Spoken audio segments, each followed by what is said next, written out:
मुजफ्फराबाद के एल 27 और 28 में वोटों की गिनती जारी है। एल 28 में अभी तक के गैर हतमी गैर सरकारी नेताज के मुताबिक पीपल्स पार्टी उम्मीदवार आगे। नून लीग के उम्मीदवार का दूसरा नंबर पीपल्स पार्टी का फिर धांधली का इल्जाम। पीपल्स पार्टी नायब सदर शहरी रहमान कहती हैं पोलिंग अमला बैलेट पेपर समेत नून लीग के हामी के घर से पकड़ा गया। इंतहाबी अमले की घर में मौजूद किया बैलेट पेपर पर ठप्पों की इतला तशवीशनाक है। इलेक्शन कमीशन फौरी कार्रवाई करके इंतहाबी अमल का एतमाद बहाल करे। चीफ इलेक्शन कमिश्नर को खत भी अरसाल कर दिया गया।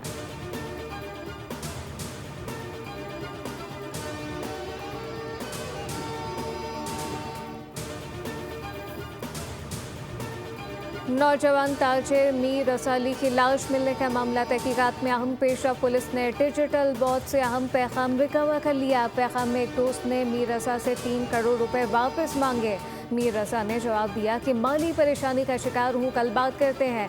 नई सीसीटीवी फुटेज सामने आ गई। पिस्तौल कचरा छीनने वाले लड़के ने उठाया। कचरा चुनने वाले की तलाश जारी। पोस्टमार्टम में बजाय मौत भी सामने आ गए। पुलिस सर्जन के मुताबिक मीर रसा की मौत शदीद खून बहने के बायस हुई और उनके सीने में एक ही गोली लगने के शवाहिद मिले। अब तक 18 अफराद को हिरासत में ले लिया गया।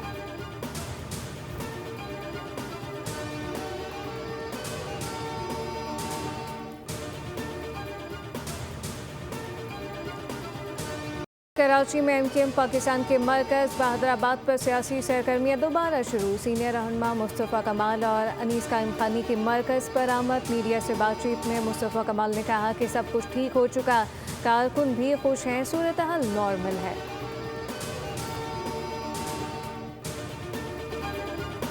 ईरान को तबाहकुन कार्रवाई से पहले आखिरी मौका देना चाहता हूँ। डील ना हुई तो उसे तबाही का सामना करना पड़ेगा। अमेरिकी सदर डोनाल्ड ट्रंप की एक बार फिर धमकी। कहा कि उम्मीद है ईरान अकल से काम लेगा और दुरुस्त फैसला करेगा। दावा किया कि हम इस वक्त ईरान से बातचीत कर रहे हैं। इस अमल की हिमायत सऊदी अरब, मुत्तहदा अरब अमारात और बिलखुसूस कतर कर रहे हैं। ईरान को अब नाए हरमत से गुजरने वाले तिजारती जहाज़ों से फीस वसूल करने की इजाज़त नहीं देंगे।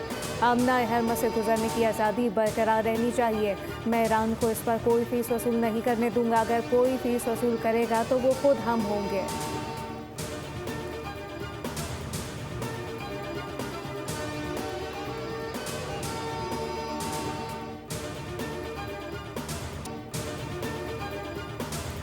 पीपल्स पार्टी ने मीरपुर डिवीजन के नताइज पर इलेक्शन ट्रिब्यूनल से रुजू कर लिया। दरखास्तें दायर कर दी। पीपी सराय के मुताबिक इलेक्शन कमीशन में सुनवाई न होने पर ट्रिब्यूनल से रुजू का फैसला किया गया। धांधली की वीडियो और दस्तावेजी सबूत भी जमा करा दिए गए।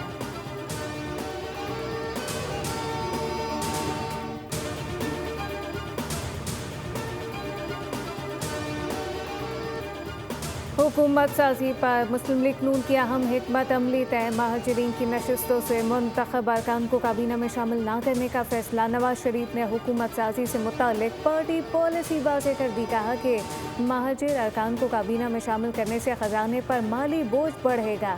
हुकूमत साजी के लिए मुख्तसर काबीना तश्कील दी जाएगी। काबीना में सीनियर और तजुर्बाकार मुंतखब अरकान को तरजीह दी जाएगी।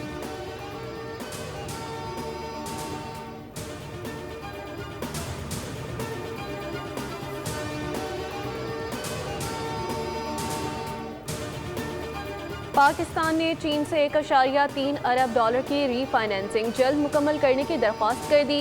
वजारत खजाना के ज़राए के मुताबिक रकम जल्द मौसूल होने से ज़र मुबादला ज़खायर को सहारा मिलेगा। गुज़िश्ता माह जुलाई में 2.2 अरब डॉलर अदायगियाँ की गई थीं, जिसमें 1.3 अरब डॉलर चीनी कमर्शियल कर्ज उतारा गया।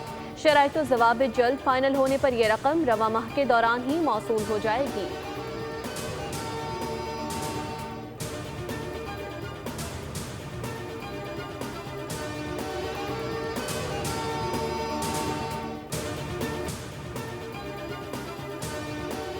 अपनी सरजमीन के दिफा के लिए भरपूर और पूरी ताकत के साथ मुकाबला करेंगे।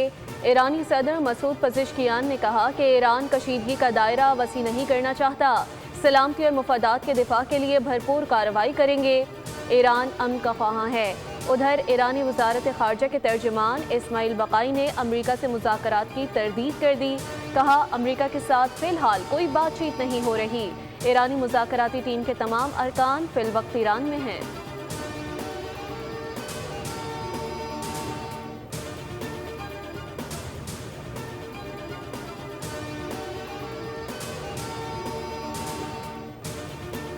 हरमस अमरीका की शराइत पर दोबारा खुले की ना दूसरे रास्ते की इजाज़त देंगे। मुशीर ईरानी supreme leader major general Mohsen Rezaei ने खबरदार किया कि जंगी जहाज़ या फौज लाई गई तो उसे भी निशाना बनाया जाएगा।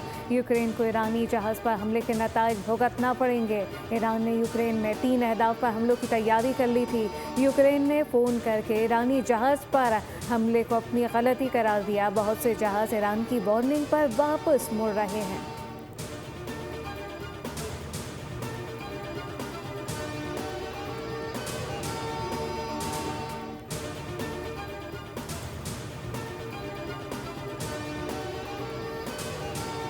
इस्लामाबाद में पाक ईरान मुश्तरका तिजारती कमेटी का 10वां इजलास 2 तरफा तिजारत 10 अरब डॉलर तक पहुँचाने के अज़्म का इयादा।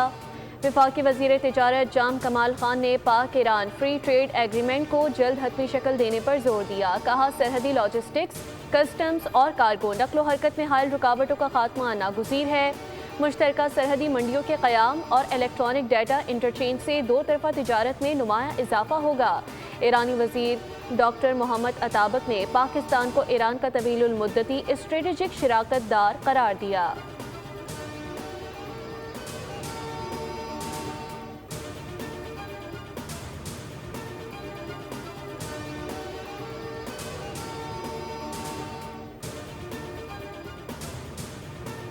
Mix today already draws close to 55% of our generation from clean sources.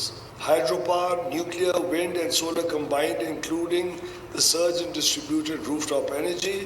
To our investors and technology providers, Pakistan offers you one of the fastest growing distributed energy markets anywhere in the world. That is the Pakistan we are building. IMF हमें मखसूस औकात में सस्ती बिजली फराहमी की इजाज़त नहीं दे रहा। दरामदी ईंधन पर इन्हिसार मुल्की मईशत और तवानाई सलामती के लिए ख़तरा है। वफाकी वज़ीर तवानाई अवैस लाहरी ने कहा कि पाकिस्तान शोबा तवानाई में तारीख़ी तब्दीली से गुजर रहा है। मुल्क में सोलर पावर की तादाद 38,000 मेगावाट के करीब पहुँच चुकी है।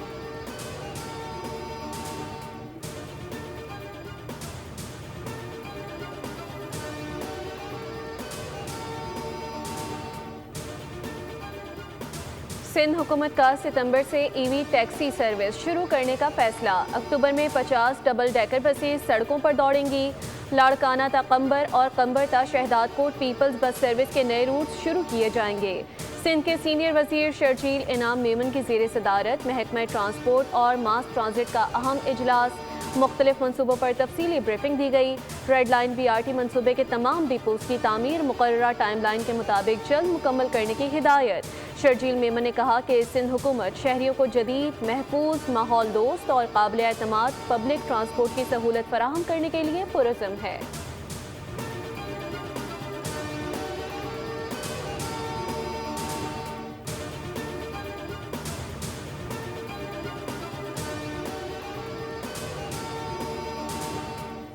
भाई मानना पड़ेगा कराची की तरक्की और ट्रांसपोर्ट की मशहूरी तो अब ड्रामों में तफरीह के लिए इस्तेमाल हो रही है। वज़ीर इत्तलात पंजाब अस्मा बुखारी का तंज शायर सैयद ज़मीर जाफरी की नज़म शेयर की।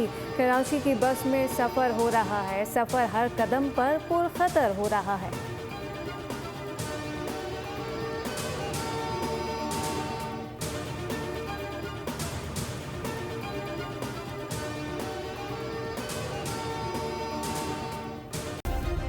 सब्सक्राइब करें और बेल दबाएं ताकि कोई खबर रह न जाए।